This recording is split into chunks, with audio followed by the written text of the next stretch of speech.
Thank you for joining on the Word Traction podcast. As we as we just celebrated the birthday of one of the greatest legal minds in U.S. history, Samuel Alito. I don't truly feel it. Samuel Alito is a perfectly fine jurist. He's fine. There are a lot of folks that sat on that, sat as a member of that august body who weren't, you know, they weren't Scalia.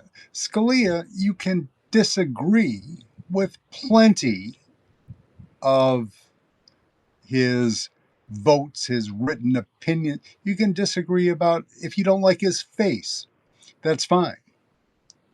If you didn't like the way that he laughed, absolutely understandable. But you can't argue with the fact that he was an immense intellectual talent. And the thought of he and Justice Ginsburg, rest in peace, R.I.P. RPG, RBG, that they used to hang out. The philosophical polar opposites, but aligned in a love of knowledge and of the law.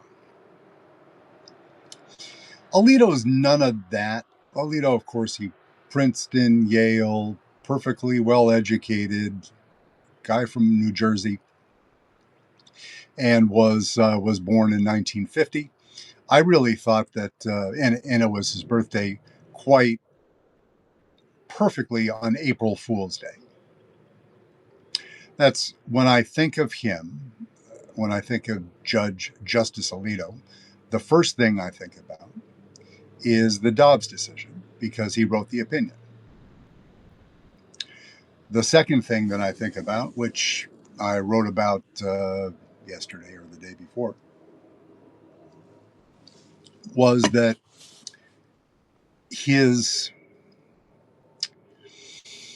I described him as a dorm mother with a grievance. He just always looks like he should be doing something better, like he's probably above all this. Just, I think the legal term for it is a prick. What I feel when I think of Dobbs, when the decision came down, and I think back to what I was feeling on that particular day, I just had very disturbing thoughts and visions of visions in a not a completely wacky sense, not in a QAnon vision way, but just your mind go when you get angry or you're upset, you're disappointed, you feel injured, not to the point of grievance, but you my mind, because it's a very dark and twisted place, is I go to the absurd. Why earlier I found humor in the fact, the unfortunate video of the one young man trying to push another one under a train, it made me think of Sam Altman and trying to get Dario out of the way so we can get all the Pentagon contracts, because that's me. That's what I do. That's my coping mechanism. That's how I deal with things. But Sam and his homeboy Clarence, when Dobbs came down, you're taking away a woman's right to make decisions about her own body. And I know there are women on the court as well. You know how the vote broke down. But are women fairly represented as a percentage, a relative percentage based on the total population of the country? Not quite. It should be all women on the Supreme Court, but we're not there yet. We are not evolved yet as a society, evolved enough. to realize that women should be the only ones making decisions like this. And Donald J. Trump is a perfect totem for that particular argument.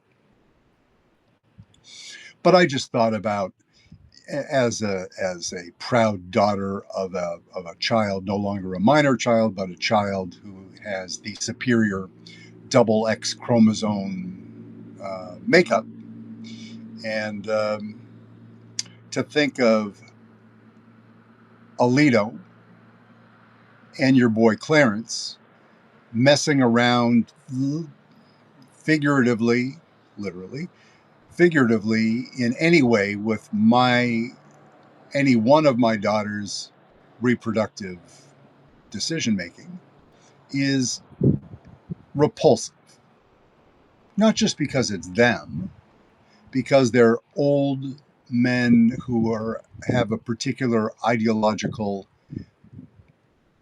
radical ideological belief structure, and that will and already has adversely affected the lives of many American women, um, for religious ideology purposes. Absolutely horrible, reprehensible, one of the most miserable decisions in the history of the Supreme Court, and they should be ashamed of themselves. They won't be, because like Donald J. Trump, they don't really feel or process shame the way that humans do. But when I making a connection, as I always do, with random thoughts, and try to find a through line and a way to give a different view on a subject that's of interest in the currently of interest in the zeitgeist generally. What people are talking about, and if you listen to as much content as I do, legal and otherwise, on a day-to-day basis, rule of law. Donald Trump is doing to rule of law what a hunter does to a carcass after he kills it. He's eviscerating it, right? But it's with a particular structure that is giving him the roadmap, the Project 2025, because we know that Donald Trump was a pro-choice Democrat at one point in his life. Was he radicalized? I don't. I don't think that Donald Trump has some genuine beliefs anywhere in his tiny little brain. I think that he goes where the wind blows him, and where the where wind or any other element blows him, and he's just looking to make a buck. That's what drives him, is the profit motive. A child of that particular age, that Wall Street period we talked about before, the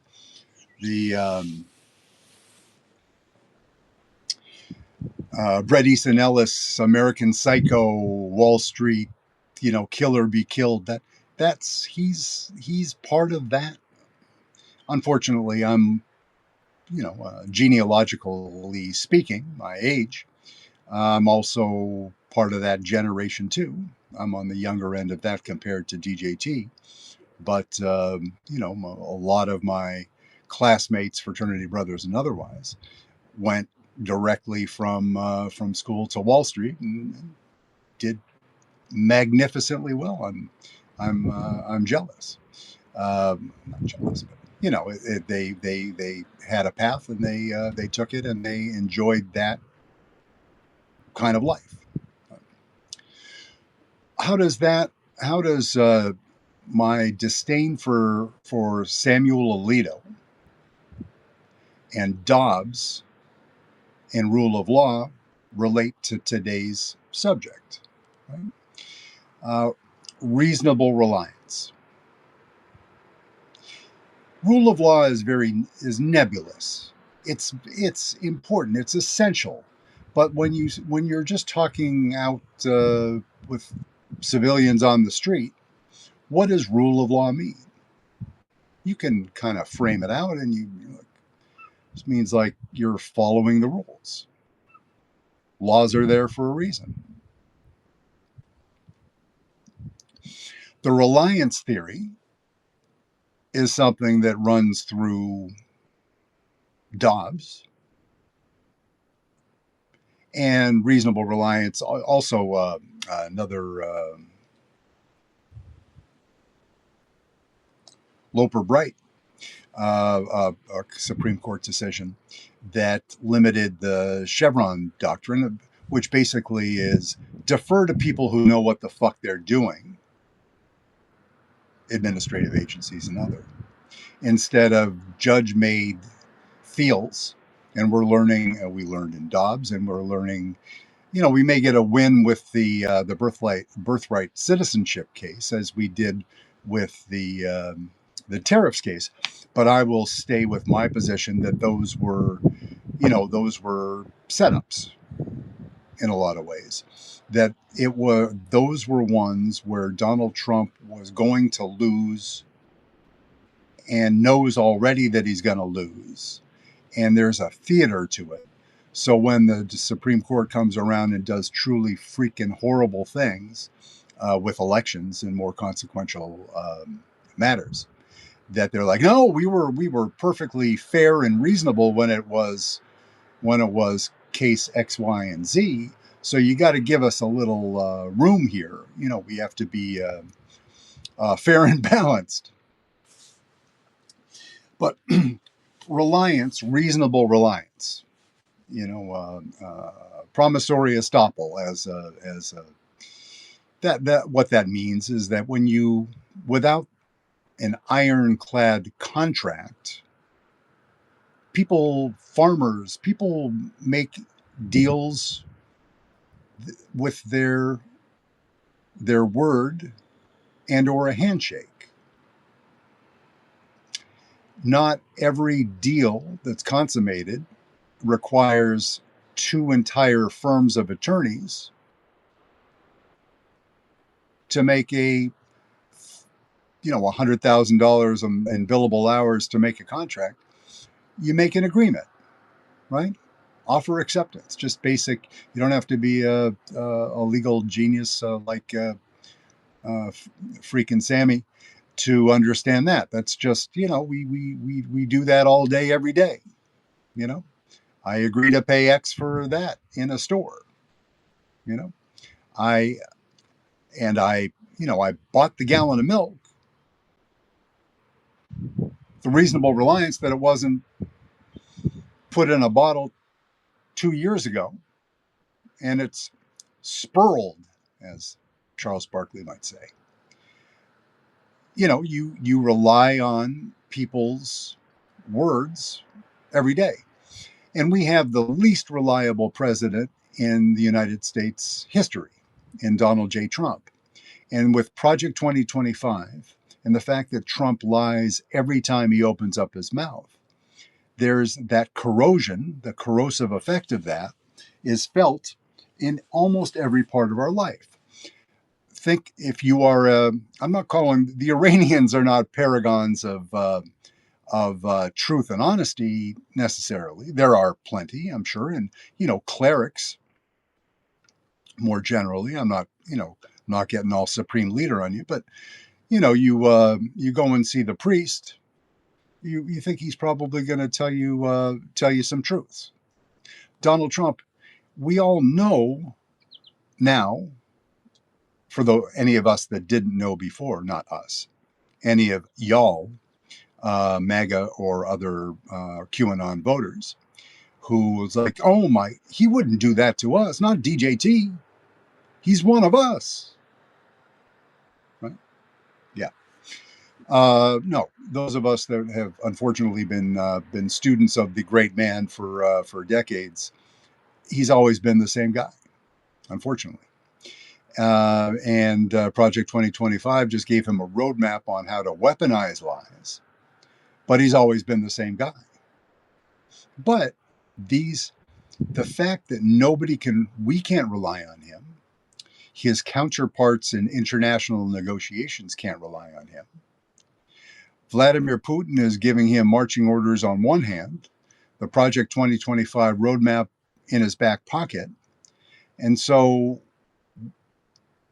reasonable reliance, how do you get anything done if you can't take somebody at their word? You know, promissory estoppel, estoppel is a kind of a fun word in a way. May say that I've hit my head on something, but I always thought of it that way because it gives you, there's a tell within the word estoppel, stop, right? So promissory estoppel says, I'm going to stop you from breaking your promise because I reasonably relied on you. And that's the reasonable reliance. Break that apart. Trump is unreasonable and you could never rely on him. So that's the entire foundation of our legal system, of our trade system, and arguably relationships. The way that reliance comes into, the in analysis of promissory estoppel, not part of the per se part of Dobbs, but you could do an entire three volume text on the intersection of Dobbs, reliance, and Chevron. Maybe we're not doing it here today, and I'm not the guy to do it, and I'm not the scholar. There are plenty of them out there. Some of them on this very platform. You're not going to look at my opinion for how to appear in front of the Supreme Court and litigate a voting rights case. You're going to look at Mark Elias, a guy on this platform who's he's a genius and a verifiable assassin and expert in that area. He's a guy, right? But here, how do we even get through the day? Because that corrosion, it it it inserts doubt.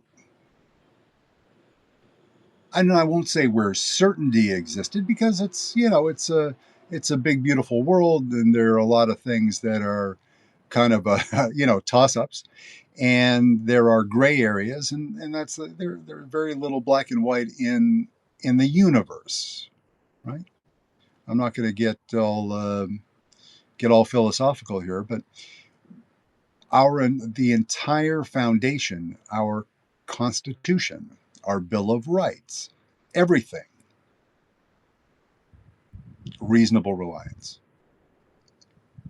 I asked John to build me a fence. I agreed with John that I would pay him $100. John built fence, and then he comes to me and said, "I never said anything about build a fence or $100.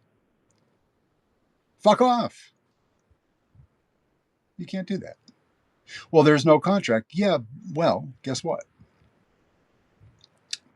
Promissory estoppel says you can't do that, because all of the elements, I intended to contract with John.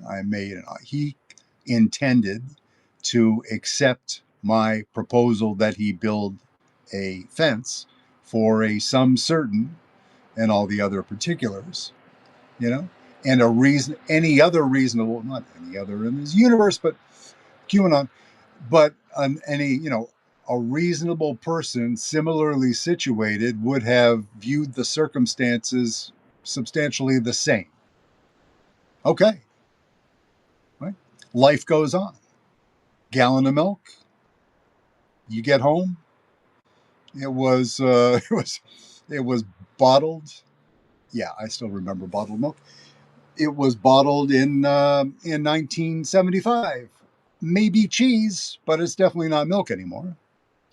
So you go back to the store and you're like, dude, can't do this. Not a big fan of cheese. I want, I want the good stuff. You know. he or she calls the distributor, says, "Hey, I reasonably relied on the milk that I bought from you that would be good for 2 weeks, as it says with the dates on it. But this one from the Carter administration somehow slipped in here in your delivery. So I want a credit for that milk." Then you get, there's that's, it's contract theory. It's also tort law, right? And somebody takes a big gulp of that particular 40, 50-year-old gallon of milk, maybe bad things happen, right? So you got a personal injury claim. Was it? What I mean. It connects right down the line, and what the reasonable reliance and reliance theory and Dobbs flashes red in my particular brain because the decision incensed me. The personification of that decision, it wasn't him alone. It was certainly the Chief Justice who assigned the opinion to Alito.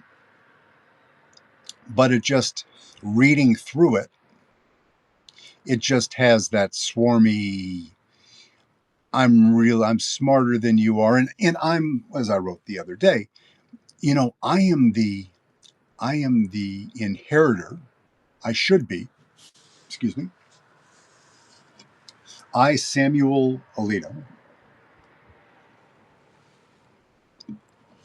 who was rude enough to interrupt a beautiful and talented president in the middle of an address in the Senate chamber, because he knows better.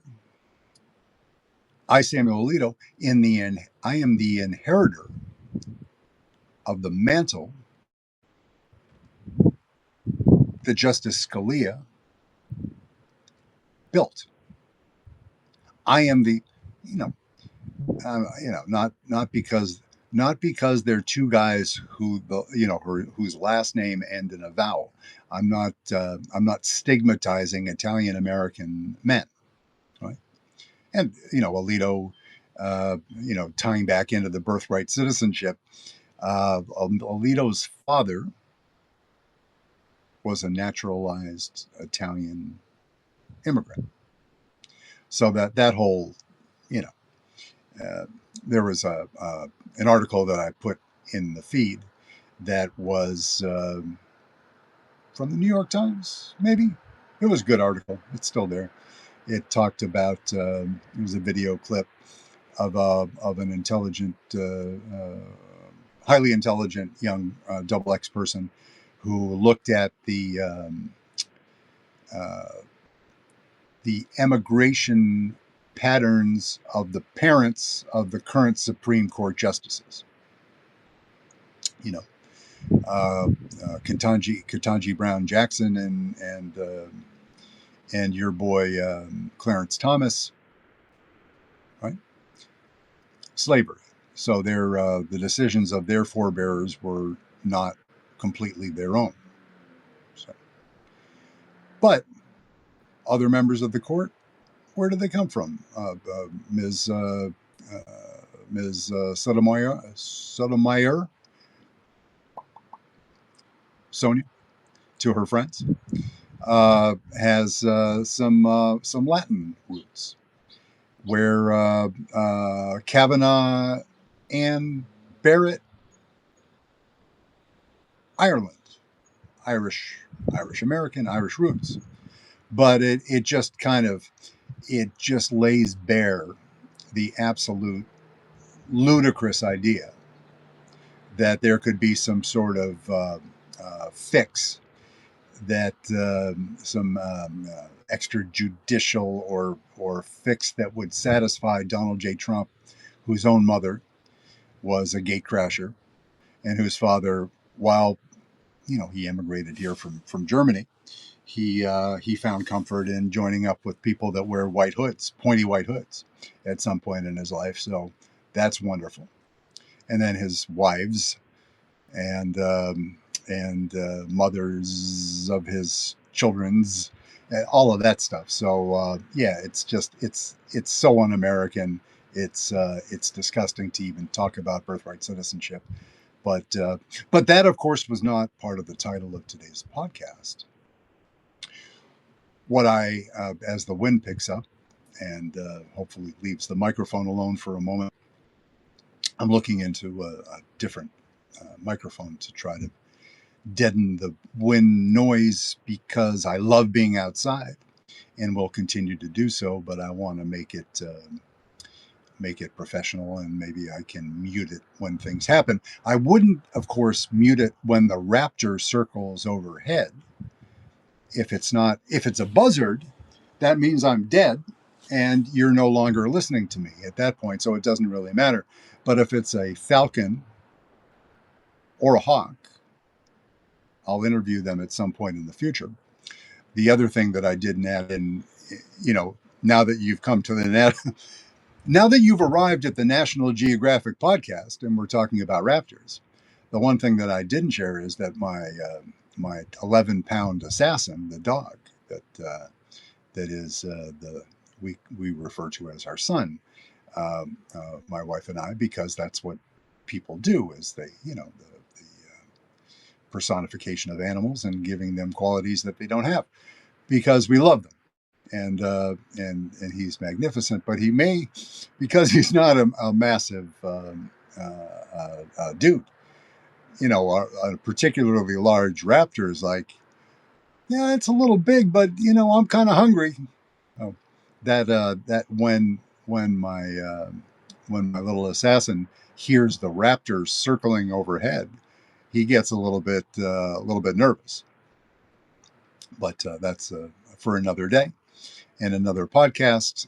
National Geographic, maybe Marlin Perkins. Set the Wayback Machine on that. Yeah. No, Reasonable Reliance. Your boy, DJT. Alito, yeah, he should be retiring soon. He will be retiring soon because Trump wants to fill that seat. He wants to fill 2 seats. And he can do that with Clarence Thomas and Alito, who are both dancing around 80. And with the way that the midterms look, if I were advising Trump, I'd have those boys. I would have their shit. I would have their shit packed tonight when they get home from work, right? Because if the House and the Senate shift,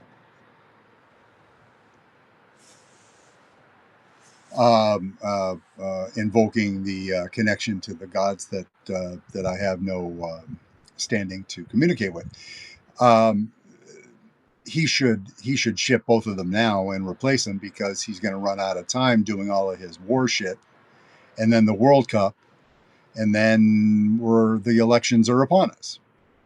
I want him to forget about it but there are people all around him, around Russell Vogt and Heritage, that are very focused on putting 12-year-old justices in those seats so they can have reliable conservative votes until the end of days. But just think all the things that life throws at us. There are international disturbances and conflicts that have nothing to do with, if Donald Trump had not been in office, then would Xi Jinping had eventually made a move on Taiwan, with or without DJT? Quite possible. He's been given permission to do so, implicitly and explicitly. That ship has sailed, unfortunately, for the Taiwanese people. They have a standing army. They have some very sophisticated toys, and they have a great ally in Sanae Takaichi, the new Japanese PM. She's installing new missile batteries as soon as she can get them, but you can't do that overnight. And Xi Jinping is just looking for a few reliable generals. And I would say that the Taiwan question will unfortunately be moot because Donald J. Trump has kneecapped any standing that the U.S. had to, a treaty that says that we will stand up for our friends in Taiwan. They were the Taiwanese, the beautiful Taiwanese people were watching Ukraine with great interest. What did they learn there? That Donald J. Trump is beholden to Vladimir Putin in such a way that he can't stand up for Ukraine. Why is he going to stand up for Taiwan? Taiwan strategically, because of the chips, um, uh, is very important. But Xi is too smart a man and too powerful to completely cut off his nose to spite his face when it comes to chips, NVIDIA, um, Taiwan Semiconductor, and all of that. But he's going to certainly assert his dominance in that sphere. I would say sooner rather than later. Obviously, I don't speak frequently to Chinese generals, even the ones that are locked in a box out in a basement in Guangzhou somewhere now. So let's see. I just got an alert. Yes, which said you didn't connect to a power source, you dumb piece of S. Pleasure, always. Thank you.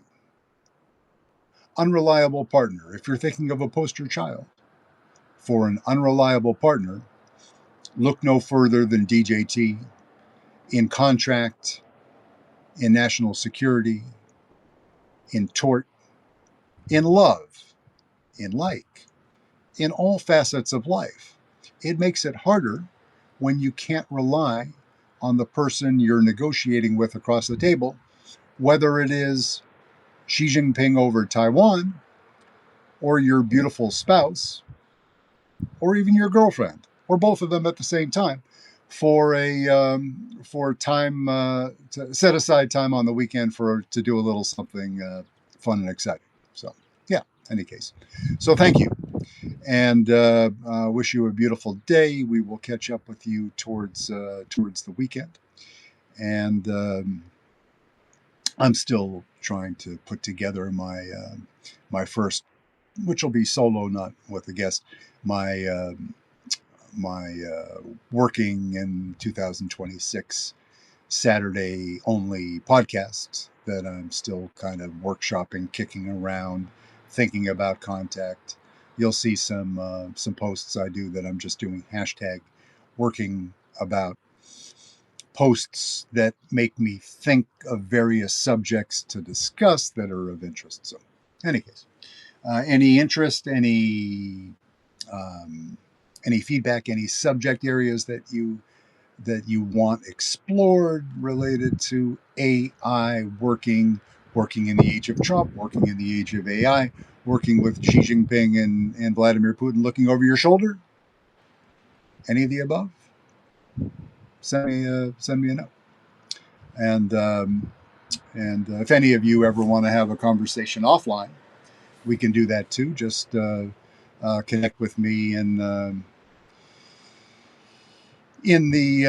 DMs here, or LinkedIn, other places. So it's been fun. Have a great day. Thank you for your time. Retreat, restack, rerun, rewind, reload, re yeah, and subscribe and share and all that stuff. And thank you and have a beautiful day.